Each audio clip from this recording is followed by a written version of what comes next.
Hello and welcome to Inside Out, the podcast that aims to give you a taste of the great outdoors when you're stuck inside. We bring you features and interviews on beautiful places, how you can enjoy the countryside, and fascinating insights from the people who care for and help us enjoy these places.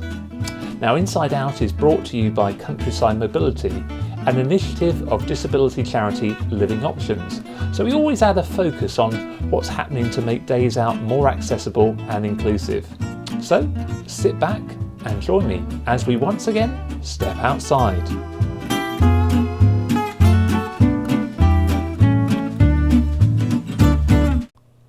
Now, I do have a confession. Those of you who are regular listeners will have noticed that it's been some time since our last episode. This wasn't completely intended, but it was for a good reason. Countryside Mobility is an initiative that partners with around 50 beauty spots around southwest England to offer all-terrain mobility scooters, or trampers as they're sometimes known. We offer those for hire so that people can explore with friends and family. Now, after the last episode, we had to put all of our attention into helping those sites get back up and running, and more importantly, helping people to be able to access the countryside. We've had some fantastic feedback over the summer and autumn, some of which I hope to share in this podcast, but it has taken some time to do that, and the time for the podcast has got squeezed as a result. So while I was still able to record the interviews you'll hear in this episode, putting the whole podcast together has kept being pushed back. So thank you for your patience, and I hope that it's rewarded as we start this second series. We start this episode with Neil Reeves from the South West Lakes Trust. He shares his insights into his work, the beautiful locations that they offer, and his reflections on 2020 and how that's seen a change in the nature of visits to the countryside. So have a listen and see what you think.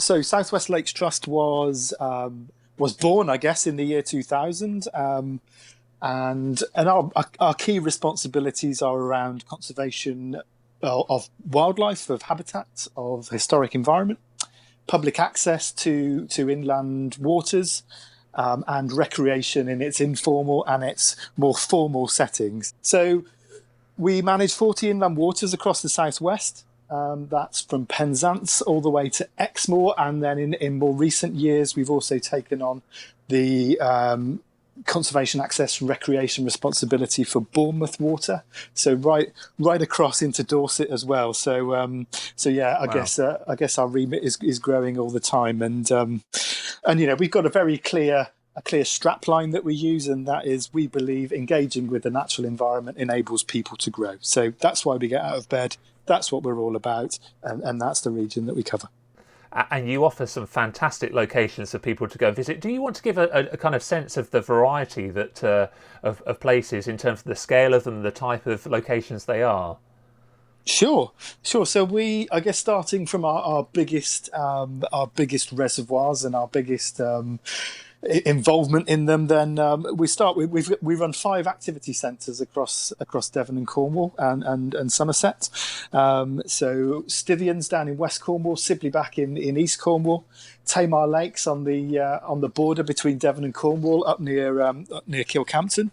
Rodeford Lake smack bang in the middle, and the biggest inland water in the southwest, and then Wimbleball Lake up on Exmoor. So all 5 of those sites have got fully operational activity centres where you can hire, you can launch your own equipment. They've all got campsites.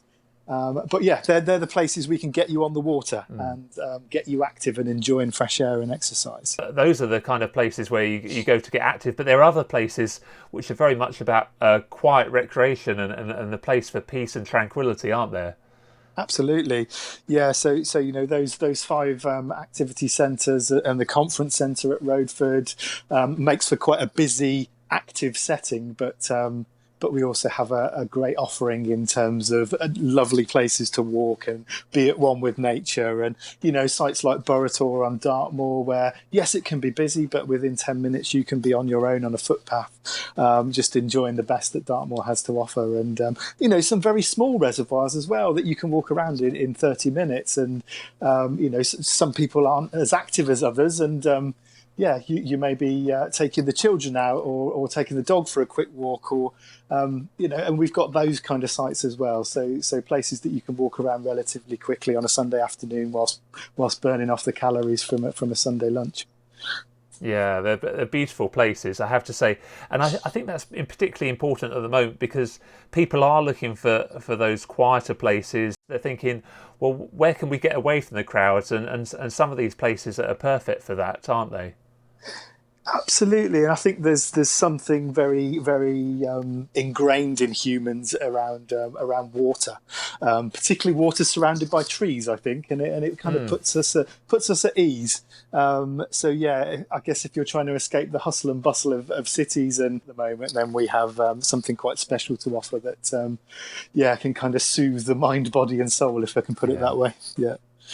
Yeah, really important at the moment. And the way that we've come into contact with each other is obviously the Inside Out podcast is put together by Countryside Mobility, and actually one of the very first sites that Countryside Mobility worked with 10 years ago, it's our 10th anniversary this year, was Sibleyback, which is one of your sites in Cornwall, and that's where we offer tramper hire there and also at Wimbleball. So could you tell us a little about how access is important for the South West Lakes Trust? Sure. Is it really 10 years, Neil? Fantastic. Yes. Fantastic. So a site like Sibleyback is such an asset to the local community and tourism alike.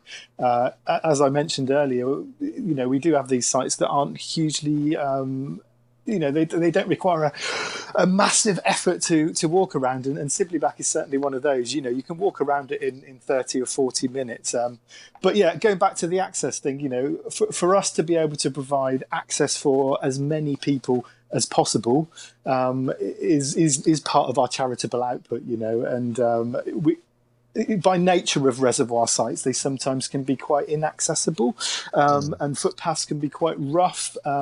They're generally kind of upland, moorland type sites, and we have a certain demographic of visitor.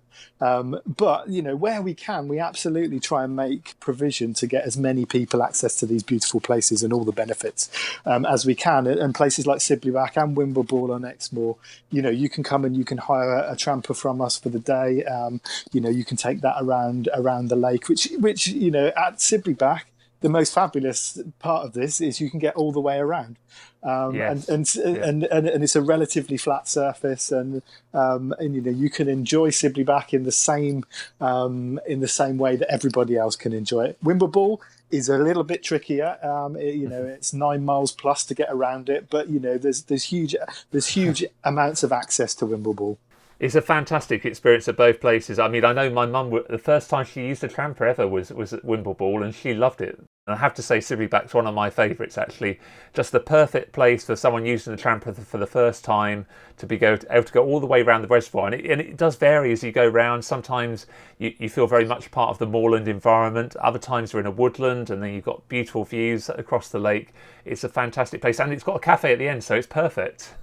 Absolutely. And if you're that way inclined, we can also offer a wheelie boat at both Wimbleball and Sibleyback, and get people onto the water, which is a great experience, and try a bit of fishing or whatever it might be. So where we can, Neil, we are trying to get people as much access to these places as possible. Yes, that's great. I'm glad you mentioned the wheelie boats because I think we were involved in a little bit of working together on that side of things as well. And for those who aren't familiar with a wheelie boat, it's kind of like it sounds. It's basically a wheelchair accessible boat. Neil, now moving on to kind of, I guess, wider reflections. I know seeing your social media, which you're very active on, you've been giving a lot of thought to kind of how we enjoy the countryside during lockdown and what that means for the future. I wondered if you could just share some of the thoughts that you've been having of how you feel people have related to or how they've changed their relationship with enjoying the outside. So wider reflections, I guess. I think we all fell a little bit more in love with nature I think we all fell a little bit more in love with exercising in nature. That daily exercise for almost the entire population was hugely important for mental health and for keeping us active and stopping things seizing up, etc. So, and through that, I think there were no cars on the road, so we could hear birds a bit clearer.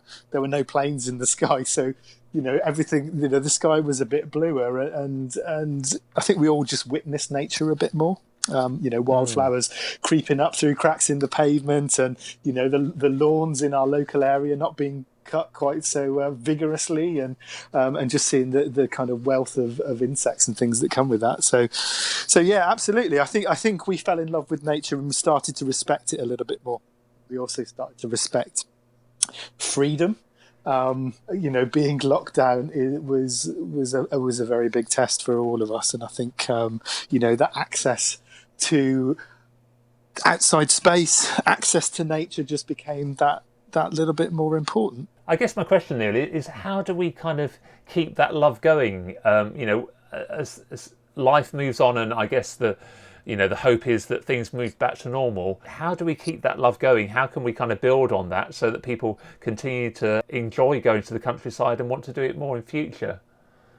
Yeah, as you say, I've been giving this quite a bit of thought, because since we reopened the doors, we've seen, I guess, our usual clientele come back, but we've also seen a very different demographic of people start to use our places. And this isn't just Southwest Lakes; this is all outdoor recreational facilities. I guess there was a bunch of people that hadn't been to these places before. And maybe they used to do other things and they weren't available to them. But certainly that demographic was very different, and you could see the nervousness, and you could see the fact that people maybe didn't quite know where to go, what to do, how to behave. And I think, one of the biggest challenges for us now is to present them with the right information. They're not so interested in the very detailed, bird sightings or information about a 10-mile walk around Wimblewall. I guess what they're interested in is the real back to basics and seasons, and what is autumn, what is spring, where can I go in 30 minutes? How do I get involved in volunteering, and a real back to basics. So what is nature from the ground up, and how do I get more involved with it? And I guess our opportunity is, if we want to engage these people and we want to create the future and the next members of Southwest Lakes, then we need to engage them in the right way, and then just altering and shifting our perspective slightly, just to get that into that new audience. Yeah, I think that's really important in terms of thinking. There's often an assumption that people are very experienced and they know what they're doing. We really need to make sure we're not making it difficult. I know one of the aspects that you've been considering as well was the countryside code. Yeah, I think the countryside code has been around for a very, very long time, and in more recent weeks, it's and partly driven by that challenging behaviour I was just talking about. We've seen it all over social media, and a resurgence in the countryside code. And I've just been trying to think about it slightly differently, because I think following lockdown and this new demographic of people that I'm talking about, there was almost a sense of, I've spent too long now being told what to do. And almost that very authoritarian voice that the countryside code uses. Don't do this, don't do that, and do this and do that. I just wonder whether there's a new way of talking to, well, this new audience, but also our existing audience, and how can we work together for mutual benefit, and how can we nurture a respect for in the natural environment, and thank people for doing things rather than that very authoritarian tone. I don't know. I've got lots of thoughts in my head, and it's something that I'm certainly working on at the moment. How do we speak to people slightly differently? Yeah, I think that's really important. Thank you for speaking to us, to the Inside Out podcast. It's been really good to hear your thoughts, Neil, and certainly inspiration to go to some of these places, to visit them and enjoy them. We'll put a link into the description so people can see the variety of places there are on offer. But thank you very much for your time this morning, Neil. You're more than welcome. Thank you for having me. I wonder how you're doing today. I know lots of us are finding it difficult to keep our spirits up during the latest lockdown, especially when the weather's a bit gloomy. One of the things we like to include in the podcast is uplifting music inspired by nature. Thinking about lakes, there was one piece of music that immediately came to mind. This is a real favourite of mine. From Tchaikovsky's Swan Lake, this is the beautiful Dance of the Cygnets.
I hope you enjoyed that. We're continuing the water-based theme now by taking a trip to East Devon. Seaton Wetlands is a nature reserve on the edge of the Jurassic Coast World Heritage Site. Its position on the Axe Estuary makes it a popular destination for a wide range of wildlife. At the time of publishing this podcast, the lockdown means that unfortunately it's only available for local residents at the moment, but this is definitely one to add to your wish list for 2021. I'm very pleased to say today I'm at Seaton Wetlands, which is one of our partner sites. The sun has even come out, which often I was talking with the team here about whenever I come to Seaton Wetlands, it tends to rain and live up to its name as being wet. But thankfully the rain has stopped, the sun has come out, I can even see some blue skies, and it's a beautiful view looking across the wetlands at the moment. So I'm here today with Izzy and Will from the team here. And Izzy, do you want to first of all start off by talking about where we are in Seaton? Often people think about Seaton, they think about the coast and the beach, but we're slightly further away from Seaton, aren't we? Yes, so we're a bit further along the Axe Estuary here, so up the River Axe. And so the site is a wetland site made up of a large lagoon, which is freshwater and saltwater, but we also have lots of freshwater ponds here, streams as well, which makes for a great environment for a variety of wildlife. So we have the likes of waterfoals, otters, but also many bird species too. And it's really a place that you can come any time of year. I mean, I think people sort of think about going outdoors in the spring and the summer, but I think maybe we're coming into one of the best times of year. Is that right? Yes, definitely. So we get the likes of ospreys passing through, but lots of other wading birds as well, which will be stopping off to feed up on the lagoon here before they make the final leg of their journey back home. So it's something like a motorway service station, Seaton Wetlands. Yeah, definitely. Yeah, that would definitely be something I'd compare it to. And you've been here for a number of months now. What's for you the thing that you most love about Seaton Wetlands? And is it a particular bird that you've seen here, or the environment? Yeah, definitely. I think it's probably you never quite know what you're going to see. So often I'll come out and look out, and there's just new species stopping by. But you can get really good sightings of kingfishers here. I regularly see otter tracks around the site. Always keep a good lookout for water voles. But yeah, the variety of wildlife is really what makes it very special. I guess one of the other distinctive things about Seaton Wetlands, I don't think you would see at any other nature reserve, is a tram. So do you want to explain why that is? Yeah, so the tram goes along the edge of the nature reserve, so you get really great views over the River Axe, but also over the wetlands as well. You'd think it would maybe disturb the birds, but they're pretty used to it now. And Will, one of the things that you've really focused on here is making the site accessible, isn't it? So do you want to tell us about some of the things that you've put in place, working in partnership with our charity? Yeah, so at Wild East Devon, our 10 nature reserves across the district, we've got a particular we place a lot of importance on making sites accessible. Seaton Wetlands is by far and away our main nature reserve that has accessibility. It's got all our facilities, we've got disabled toilets, and we've got 4 kilometres of trails here at the wetlands, which are surfaced paths or boardwalks, which are accessible to wheelchairs, to mobility scooters, and to the likes of our tramper, which we have here in partnership with you guys, so we can hire that out any time during the year. We've got 4 accessible bird hides here on site, so that don't have steps up to them.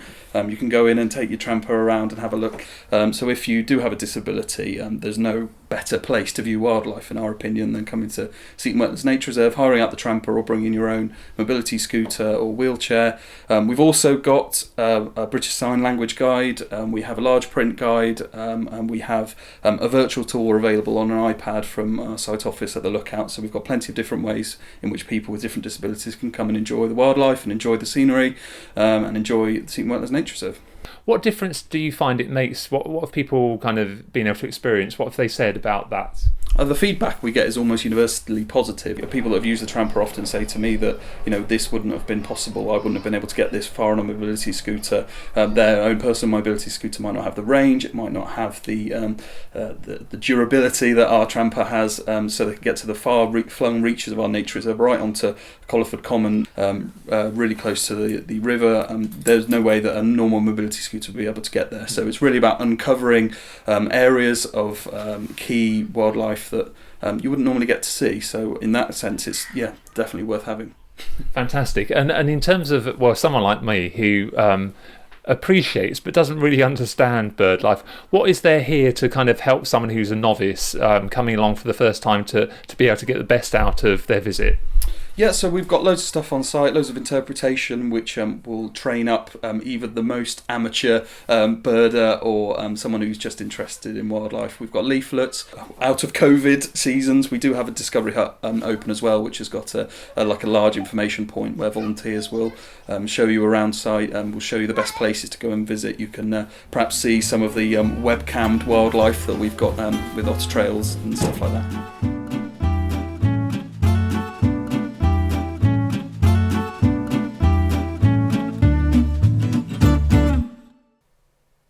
Now, as we continue to think about days out and holidays that are accessible for all, there was one person I knew I needed to speak to. Chris Veach is Vice Chair of Tourism for All and one of the 19 champions appointed by the Minister for Disabled People to improve opportunities. Thank you very much for joining us, Chris. My pleasure. It's good to be with you and share some thoughts around accessible tourism at this rather difficult time for the industry. I should correct you there, unfortunately. I'm no longer a champion. So you don't tell people that. No, well, the official role ended in February. It was a 3-year appointment, and that was a fantastic opportunity to work with both government and the industry to promote the opportunities for accessible tourism that's out there. Yes, you were the champion for tourism, weren't you? So what I mean, that's as good a starting point as any. Do you feel things are progressing? Most definitely. I think one of the key things that we've got in the UK is we've got a very strong support from the national tourist boards in England, Scotland and Wales. All of them fully support the agenda. It's fantastic, actually. In the last episode, when we were speaking to Ross Callandine from Visit England, to sort of hear of the ambition there to make the UK the number one destination in Europe by 2025. So there seems to be a real commitment there at the top level. What's your personal experience of how that's working its way down into the experience that people listening to this would have? For me, I really feel that we need to begin to reframe accessible tourism. Recently, a good friend in Melbourne, Martin Heng, he wrote an article that was sort of challenging, should we begin to talk more about inclusive tourism than accessible tourism? So instead of actually thinking, I'm going to do something for disabled people, be thinking about what can I do for my customers? Because bearing in mind, 70% of people have hidden disabilities.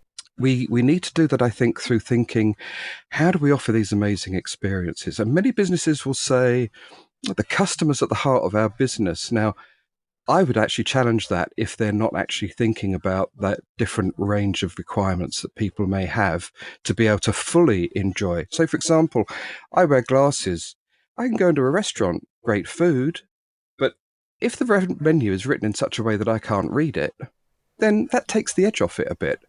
Also, dietary requirements. If you don't cater for dietary requirements, well, I've got friends who who have dietary requirements, and it can be really difficult finding places to eat. And I was in a workshop a few months back, and someone was actually quite surprised to think of that as a barrier. And you have to say, well, yes. And there are many things that we don't necessarily think of as being barriers, because often when we talk about accessibility, regretfully, we do stereotype and think of it very much in wheelchairs. And again, so it comes back to this concept of thinking about universal design and service, or inclusive design and service, rather, that if we start to think and talk more around those lines, then I think we open up great opportunities, because then we can begin to talk to people in a way that actually takes some of the mystery and the fear. Because if we talk about the customer, right, let's think about what a customer might need, rather than saying, let's talk about the disabled market. What are their needs? I think that's so right, in terms of,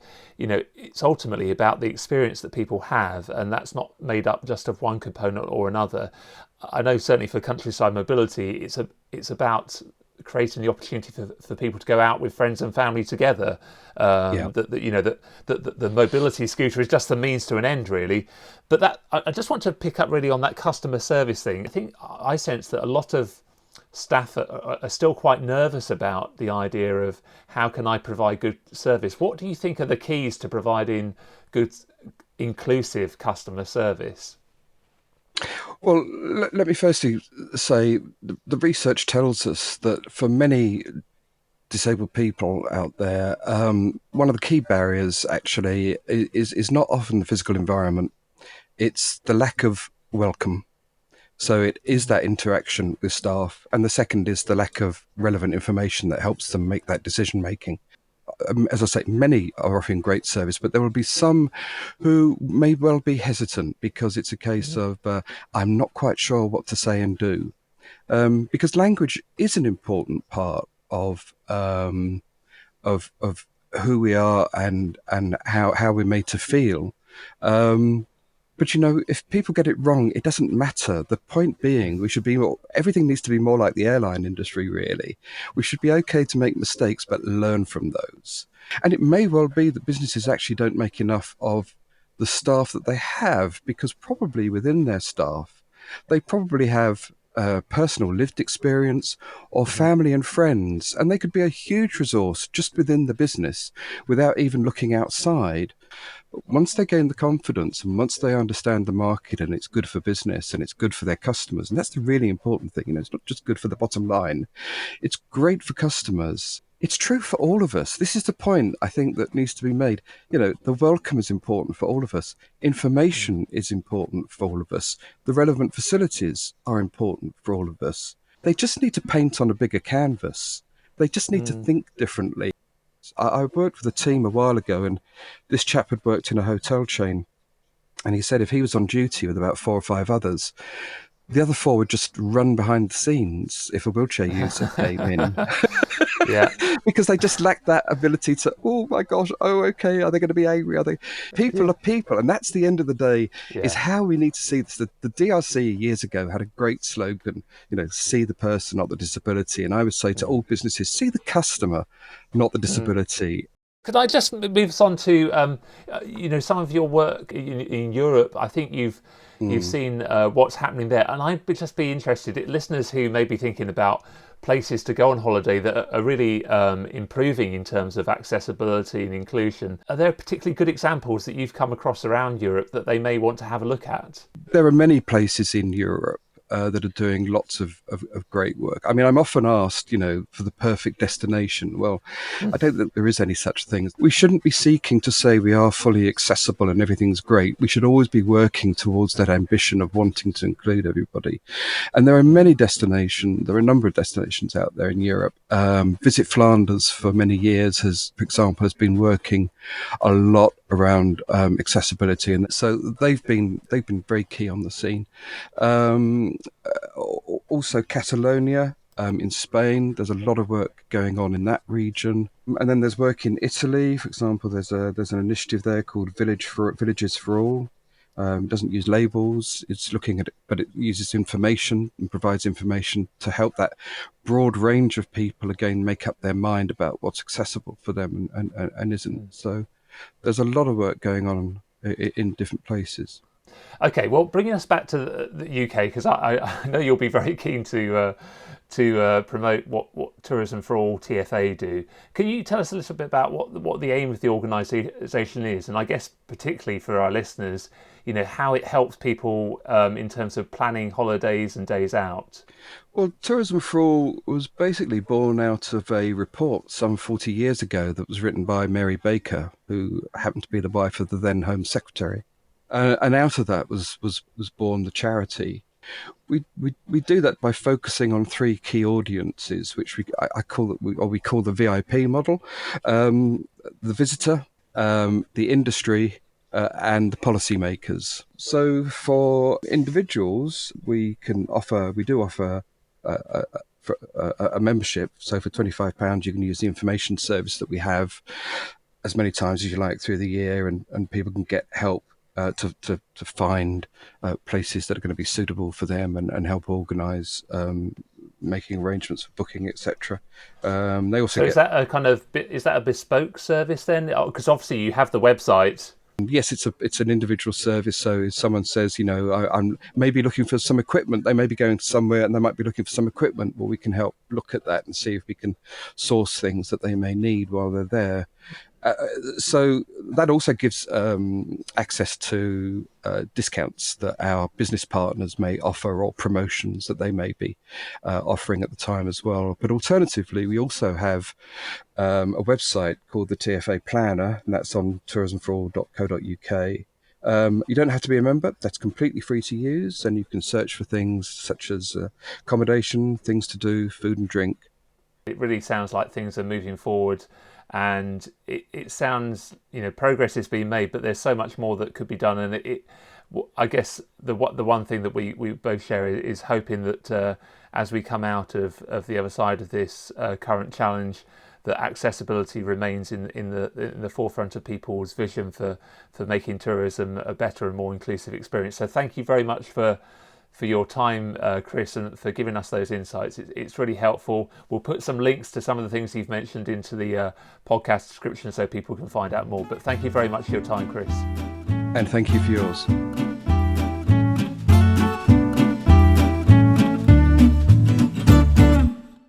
Well, that's all we've time for in this episode. I hope you've enjoyed it and it's given you some inspiration. I'd love to hear how you're keeping connected to nature during the current lockdown in the UK.